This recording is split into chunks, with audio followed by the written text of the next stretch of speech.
രാവിലത്തെ ബ്രേക്ക്ഫാസ്റ്റിന് വിഷുദിവസം ഉണ്ടാക്കുന്ന സ്പെഷ്യൽ വിഭവമാണ് വിഷുക്കട്ട. ഇതിന് അര കപ്പ് പച്ചരി 2-3 പ്രാവശ്യം കഴുകിയതിനു ശേഷം വെള്ളമൊഴിച്ച് 10 മിനിറ്റ് കുതിർക്കാൻ വെക്കുക. 10 മിനിറ്റിന് ശേഷം ഉരുളിയിൽ 2.5 കപ്പ് തേങ്ങയുടെ 2-ാം പാൽ ഒഴിക്കുക.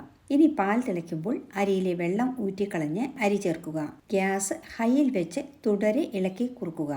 അരി 90% വെന്താൽ മതി. ഇനി ഇതിലേക്ക് 1 കപ്പ് 1-ാം പാൽ ചേർക്കുക. പാൽ കുറുകി വരുന്ന സമയം വിഷുക്കട്ട സെറ്റ് ചെയ്യാനുള്ള ട്രേയിൽ എണ്ണ പുരട്ടി വയ്ക്കുക. കുറുകി വരുമ്പോൾ 1/2 സ്പൂൺ ഉപ്പും 1/2 സ്പൂൺ ജീരകവും ചേർത്ത് കൊടുക്കുക. മിശ്രിതം കുറുകി തേങ്ങാപ്പാൽ കിനിഞ്ഞു വരുമ്പോൾ സെറ്റ് ചെയ്ത് വെച്ച മോൾഡിലേക്ക് മിശ്രിതം ഒഴിച്ചു കൊടുക്കുക. ഇനി ഇത് ലെവൽ ചെയ്ത് തണുക്കാൻ വെക്കുക.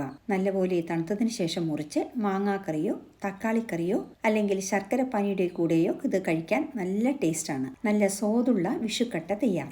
വീഡിയോ ഇഷ്ടമായാൽ സബ്സ്ക്രൈബ് ചെയ്യാനും ഷെയർ ചെയ്യാനും മറക്കരുതേ. Thank you for watching and supporting.